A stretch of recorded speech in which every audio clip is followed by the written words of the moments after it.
Recent conflicts have highlighted the growing importance of drones on the battlefield. They've also exposed a problem for the United States and Taiwan. Much of the global drone supply chain still runs through China, especially the smaller tactical drones that have proven so effective in Ukraine. Taiwan hopes to change that by positioning itself as a trusted, quote-unquote, non-red alternative that serves both its own military and partners like the U.S.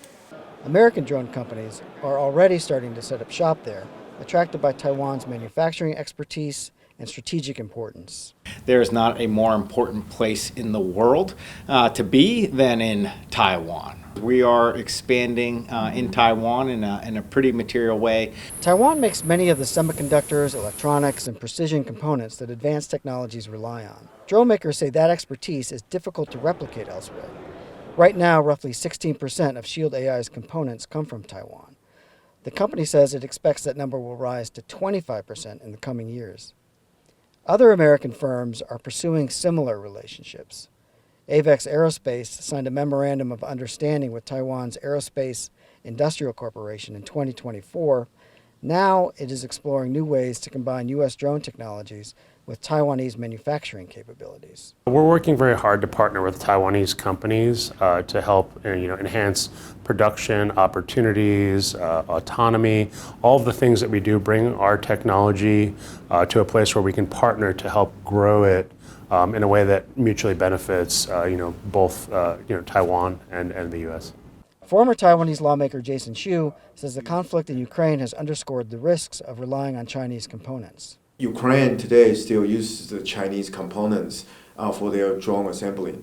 And China is supplying Russian drones to use to fight Ukraine. So you're basically feeding your enemy food, and that's very dangerous. Taiwan has historically struggled to build defense industries because it cannot easily export weapons.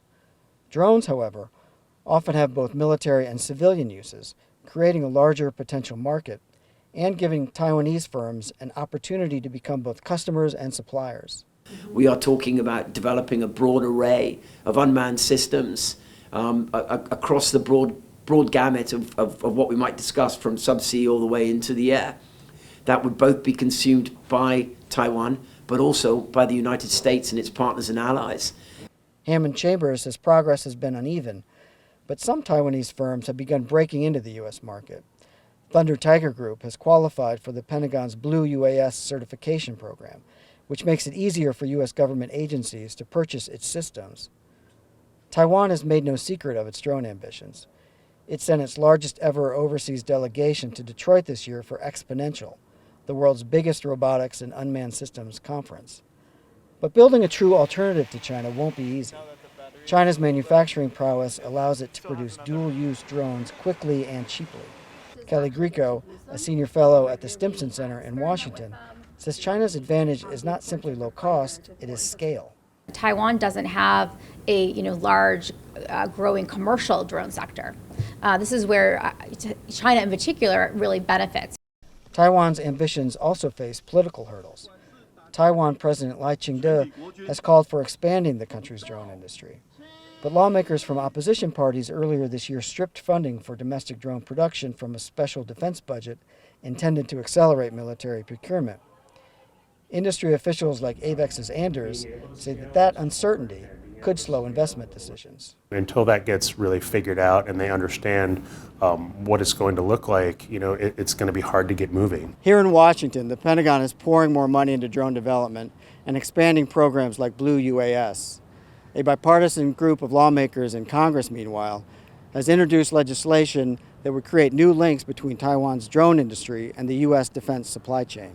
Greco says that despite the Trump administration's emphasis on America first, officials recognize that building a secure drone supply chain will require help from allies. I think there's a practical recognition that that's going to have to include allies and partners. And so there is an opportunity there for Taiwan to plug into that in different places.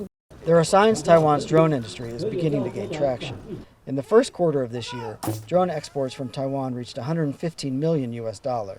That's up from the $93 million shipped all of last year. Some of these drones have ended up in Ukraine through intermediaries like Poland. For Taiwan, growing its domestic drone program is about more than creating jobs and attracting investment. It's about strengthening ties to its most important security partner at a time when Washington is searching for alternatives to China. With Eric Huang and Nadia Tsao in Washington, this is Jim Snyder reporting for TaiwanPlus.